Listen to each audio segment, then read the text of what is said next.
नमस्कार, द खटक आपके गांव इस कार्यक्रम के तहत मैं आयुषी विजयवर्गीय और मेरे साथी भरत और हरीश पहुंचे हैं बूठिया गांव। यहाँ के क्या हालात है, यहाँ की क्या ज़मीनी हकीकत है, इन तमाम चीज़ों से जुड़े सवालात करेंगे हम। यहाँ के सरपंच जो है उनके पति यहाँ पर हमारे साथ मौजूद हैं, तो उनसे जुड़ेंगे क्योंकि बहुत समय तक यहाँ की कमान इन्होंने भी संभाली है। इनके परिवार के पास इस गाँव की कमान रही है। यहाँ की क्या समस्याएँ हैं, किस तरीके की सुविधाओं से आज भी गाँव वंचित है, तमाम सवालों के जवाब इनसे जानेंगे। तो हाजी जमाल जी हमारे साथ है।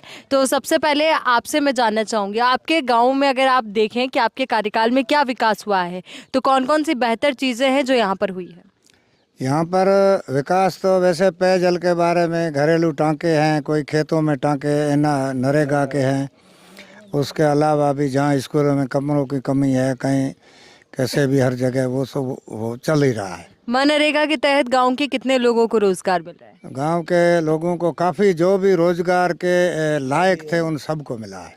उन सबको मिला है। जैसे नाली तालाब है, टांकों में है, कहीं निर्माण कार्यों में है, हर जगह उनको मिला है। गांव में ऐसी जगह जहां पर सड़कें नहीं थी, फिर सड़कें लाई गई और बनवाई गई। हाँ, सड़कें भी यहाँ गांव में ये मतलब जो है यहाँ सीसी रोडें बनी है पूरे गांव में। ये क्योंकि हमारा गांव आदर्श गांव है। अच्छा, आदर्श गांव। आदर्श है, यहाँ एससी की आबादी ज़्यादा है, उस हिसाब से सीसी रोड बने हैं। ग्रेवल रोड भी गलियों में जहाँ भी वंचित साइड हैं उन सब में बना है।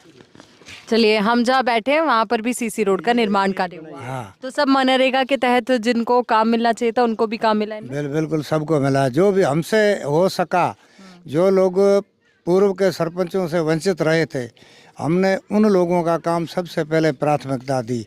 शेष जिन लोगों की कोई समस्या अभी वर्तमान में थी, उनकी भी समस्याओं का हमारी तरफ से जो भी सरकार ने हमारा सहयोग किया, जो हमारी तरफ से वित्तीय कोई हमें मिला, उसका हमने हर जगह समानता से, किसी का भेदभाव नहीं किया और अच्छी तरह से उनका काम किया। आपके गांव की अगर मैं पूछूं कि समस्याएं क्या है, कौन सी ऐसी सुविधाएं हैं जिनसे आज भी गांव वंचित है, तो आप किनका जिक्र करेंगे? हम गांव में एक तो स्वास्थ्य के बारे में काफ़ी तादाद से वंचित है। हमारे यहाँ एक पहले छोटा सा परिवार कल्याण केंद्र के नाम से एक स्वास्थ्य केंद्र, उप स्वास्थ्य छोटा सा स्वीकृत हुआ था, जिसमें एक एएनएम या वो एमपीडब्ल्यू आता जाता था, अभी भी वो आते जाते हैं। अब उसमें जो सुविधाएं होती है गांव में वो पर्याप्त नहीं मिल रही है। कोई डॉक्टर नहीं है आज भी? कोई डॉक्टर नहीं है, न कोई ऐसा अच्छा कंपाउंडर तक भी नहीं है। इसलिए मेरी सबसे बिल्कुल बड़ी से बड़ी मांग स्वास्थ्य के बारे में, हमारे यहाँ स्वास्थ्य केंद्र होना जरूरी है।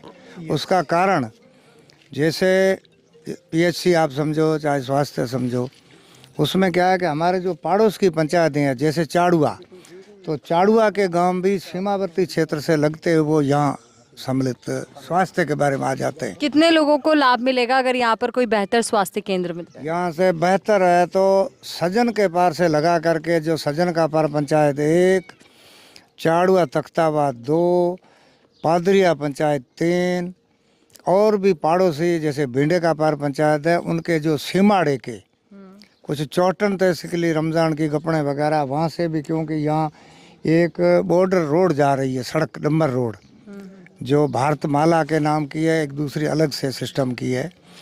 ये वो सजन के पार टू गरड़ा रोड जाती है, उस रोड की सुविधा से लोग यहाँ आ सकते हैं। तो यहाँ काफ़ी लोगों को स्वास्थ्य के बारे में सहयोग मिल सकता है, इसलिए यहाँ पीएचसी होना ज़रूरी है। और ये हम कई बार मांगें कर चुके हैं, अभी तक हमारी मांगें पूरी नहीं हुई है, नंबर 1। और अगर मैं बात करूँ जल जीवन मिशन की, तो उसके तहत क्या नल पहुँचा हर घर? जल जीवन में ये छोटी छोटी जो ये 20-20 घरों के बीच में छोटी ये कुंडियाँ बनी है, अभी तक इनमें सुचारू रूप से पानी नहीं आ रहा है। टेस्टिंग एक दो बार हुई है अपने नहर के पानी से, लेकिन घरों तक अभी तक कोई जोड़ा नहीं गया। हमको ये आश्वासन मिल रहे हैं कि आपका ये घरों पर जोड़ा जाएगा। और उस योजना के तहत सेंटर से भी यहाँ टीम आई थी, अपनी पंचायत मुख्यालय पे 3 आईएएस अफसर बड़े आए थे।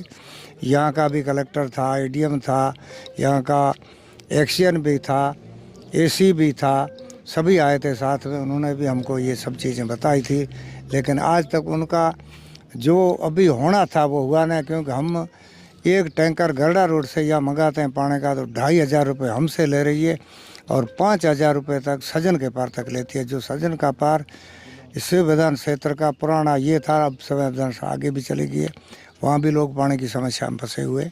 तो मैं कह रहा हूँ कि इसका तुरंत रूप से कनेक्शन घरों में दिए जाए, पीछे पानी की सप्लाई शुरू की जाए तो आम जनता को फ़ायदा हो सकता है। आर्थिक बोझ भी कम होगा। अब आपसे ये जानना चाहूँगी यहाँ की अगर हम कनेक्टिविटी की बात करें, क्योंकि यहाँ पर आपने बताया यहाँ कोई स्वास्थ्य को लेकर बेहतर सुविधाएं नहीं है, कितनी दूर आपको जाना पड़ता है? हमको गरड़ा रोड यूँ हम सीधे चले जाएं, एक रेलवे क्रॉसिंग फाटक बंद है, उससे अगर हम सीधे जाएं, फाटक भी बंद है क्योंकि जो रेल यहाँ चरवा नहीं हुई थी ना अपनी समझौता, तो उसमें उन्होंने कोई तहसीलदार से रिपोर्ट मांगी। तहसीलदार नया आदमी था, पहले को 5-6 दिन आया तो उसको मालूम नहीं था क्या है यहाँ। अब मैं तीसरे चौथे दिन पहुँचा, उससे पूछा, उसने कहा मैं अनभिज्ञ था, मैंने रिपोर्ट दे दी कि एक ही फाटक जो अभी आप क्रॉस करके आए हो, ये तो है सीमा का है, थेट बॉर्डर तक बाखा सर जाता है। और ये हमारा है जो इससे हम गरड़ा रोड जाते हैं, कुछ लोगों के बैंकों में खाते हैं, घरेलू सामान लेना देना है, और भी लोग हैं जैसे वहाँ PHC और वहाँ भी लोग जाना जाते हैं। तो यहाँ से कोई अगर सीरियस प्रसव का मामला होता है, उसको लेके रवाना होते हैं, तो हमको यहाँ क्रॉस करने में कम से कम 15 किलोमीटर हम पहुँचते हैं। सीधे 6 जाते हैं, इतने राउंड काटना पड़ता है इस फाटक से। तो हम ये चाहते हैं कि यहाँ रेलवे फाटक है, लेकिन रेलवे के कारण से बंद किया हुआ है। उसके बारे में मैंने कई बार DRM GRM जो आया था, बड़ा जनरल मैनेजर, 9 सितंबर को हर समय ये आते रहते हैं। जो 9 सितंबर आएगा ना, यहाँ ये 65 में जो शहीद दिवस मनाया जाता है, उसमें वो आते हैं। तो मैं हर समय पंचायत का प्रस्ताव लेके जाता हूँ, गांववासी मेरे साथ चलते हैं, हम जा कर के कहते हैं। GRM बीच में DRM लेडीज़ थी, मैंने उनसे रिक्वेस्ट किया, मैं 22 साल से इसके अंडर ब्रिज के लिए आपसे रिक्वेस्ट कर चुका हूँ, आपके विभाग से कर चुका हूँ, अभी तक समस्याएं नहीं सुन रहे हो। इसका मतलब मैं मर जाऊँगा तो मेरी कब्र पे आप लिख देना कि आपका फाटक खुला जाएगा। इसी तक मैं वहाँ उनके सामने लड़ा, तो उन्होंने मेरे को आश्वस्त किया कि हम आपका तुरंत कर देंगे। यहाँ एक बीखपुरी करके पत्रकार है गरड़ा रोड में, उसने बेचारे ने मेरे बारे में काफ़ी लिखा। एक किसान संघ का गोविंद राम, मैं पहले रेलवे में था, रिटायर है, उसने बेचारे ने थेट तक पहुंचाया, आश्वासन मिल रहे हैं, अभी तक अंडर ब्रिज नहीं बना है। अंडर ब्रिज को लेकर के यहाँ के लोग उम्मीद लगाकर बैठे हैं कि अंडर ब्रिज बने, पर उसको लेकर भी कोई कामकाज नहीं हो रहा है। हालांकि शिकायत हर स्तर पर की गई है, और जो शिकायत के साथ साथ इन्होंने रिक्वेस्ट तक की है कि आप प्लीज़ यहाँ पर इस तरीके का अंडर ब्रिज का निर्माण कार्य करवाइए। स्कूल की अगर मैं बात करूँ, स्कूल कहाँ तक है, कैसी है? स्कूल हमारी सीनियर है, आदर्श विद्या मंदिर है, इसका आदर्श है स्कूल, हमारी सीनियर है। कितने अध्यापक आते हैं? अध्यापक यहाँ हम स्टाफ के रूप में सबसे बेस्ट है। ये गरड़ा बेल्ट और रामसर बेल्ट में हमारी स्कूल सबसे प्रथम है। करीब आज मेरे ख्याल 20-22 टीचर, बाबूगिरी वगैरह है। दूसरी स्कूल में 8 से 9 से ज़्यादा नहीं है, क्योंकि ये स्कूल एक ऐसी अच्छी जगह आई हुई है। बाकी लोग मेरे हिसाब से भी यहाँ आना चाहते हैं और आते हैं। कई स्कूलों में लोग जाना भी नहीं चाहते हैं। कमरों की भी करीब करीब पूर्ति की हुई है, जैसे भी स्कूल है, और बहुत अच्छी स्कूल है। वैसे मैं खुद पढ़ता था, उस समय से लगा करके झोंपों, मेरे घर पे झोंपे में पढ़ाए जाते थे हम सबको। लेकिन मैं बड़ा उस समय मैंने 79 में पहला एक कमरा बनाया था, उससे लगा कर आज तक स्कूल में करीब कमरे भी अच्छे हैं और अच्छा विकास भी हुआ है। टीचर लोग भी समय समय पे आते हैं, अपनी तरफ से मेहनत करते हैं। कुछ गांव में भी कमी है, कुछ अध्यापकों में छोटी मोटी ये हो जाती है कमियां। बाकी हमारा स्कूल बहुत अच्छा बना हुआ है और सब चीज़ है। चलिए, बहुत बहुत शुक्रिया आपका हमारे साथ जुड़ने के लिए, पूरी बातचीत के लिए। तो देखिए, यहाँ पर गांव की जो प्रमुख तौर पर समस्याएं हमारे सामने आई, पहली बात तो जो रेलवे फाटक की वजह से जो लोगों की कनेक्टिविटी है वो थोड़ी सी डिस्टेंस में आ गई है। इस वजह से ज़रूरी है कि उसको लेकर के कुछ ना कुछ यहाँ पर कदम उठाया जाए, पानी की सुचारू व्यवस्था की जाए, क्योंकि बार बार हम कहते तो हैं कि जल ही जीवन है, पर जब जल ही नहीं मिलेगा तो यहाँ पर जो जीवन है वो किस तरीके से सुव्यवस्थित होगा। दूसरी ओर यहाँ पर स्वास्थ्य को लेकर कोई बेहतर व्यवस्था नहीं है। तो ऐसे में 3 प्रमुख मुद्दे जो यहाँ से निकल कर सामने आते हैं, वो उम्मीद यही कि बूटिया गांव की ये समस्याएं दूर हो। एक और मुद्दा है, एक चौथा मुद्दा ये है रेवेन्यू के बारे में। रेवेन्यू के बारे में एक मुद्दा ये है कि हमारे यहाँ पटवार भवन बना हुआ था, वो काफ़ी समय से बरसातों में और इन भूकंप आए इनसे क्षतिग्रस्त हो गया। उसके बाद में आज तारीख में रामसर तहसील के पटवारी जितने हैं वो रामसर में ही रहते हैं। वहाँ बना हुआ पुराना तहसील है, उस जिसको परिसर तहसील परिसर करके कहते हैं, लोग वहाँ रहते हैं। तो मेरी ये मांग है कि इस पटवार भवन को वापस दुरुस्त करके, इसी ज़मीन भी कटी हुई है उसमें बनाया जा करके पटवारी को कम से कम यहाँ रेगुलर रहे, नहीं तो सप्ताह में एक बार पटवारी यहाँ मुख्यालय पर रहे, ताकि लोगों को हर जन समस्या है उसमें क्या है कि रेवेन्यू संबंधी, भूमि संबंधी टाँके हैं वगैरह, हर चीज़ में ज़मीन कटवानी पड़ती है, किसी को क्या करना पड़ता है। तो बेचारे गरीब लोग गांव के बाहर तहसील स्तर तक, रामसर यहाँ से 20 किलोमीटर जाते हैं। उससे मैं ये चाहता हूँ कि पटवारी यहाँ कम से कम 7 दिन में एक बार आए और अपना पटवार घर दुरुस्त रखे, रिकॉर्ड भी यहाँ रखे। ये मेरी समस्या है। मैं एसडीएम तक भी कह चुका हूँ, कलेक्टर साहब भी अभियानों में जो आए थे उनसे मेरी रिक्वेस्ट हुई है।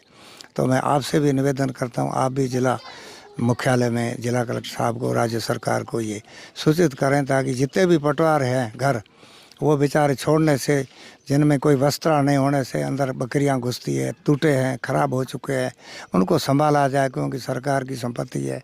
और ये पटवारी लोग भी जन समस्याओं के लिए गवर्नमेंट ने लगाए, तो उनको भी जनता के सामने रहना चाहिए। नहीं तो क्या है कि कहीं अतिक्रमण हो जाते हैं, कहीं क्या हो जाते हैं। पटवारी कर रहे तो लोग थोड़े शंका रखेंगे, झिझक करेंगे, गलत चीज़ें नहीं करेंगे। तो पटवारी यहाँ कम से कम सप्ताह में 3 दिन या 1 दिन यहाँ आना चाहिए, और यहाँ इन पटवारी घर को दुरुस्त किया जाए तो ये बहुत अच्छी एक समस्या हल सकती है। चलिए, बहुत बहुत शुक्रिया आपका तमाम समस्याएं सभी के समक्ष रखने के लिए, और उम्मीद यही कि जब इन समस्याओं को अधिकारी तक हम पहुंचाए तो यहाँ पर इन तमाम समस्याओं का हल हो और आने वाले दिनों में इस गांव की तस्वीर और बेहतर तौर पर बदले।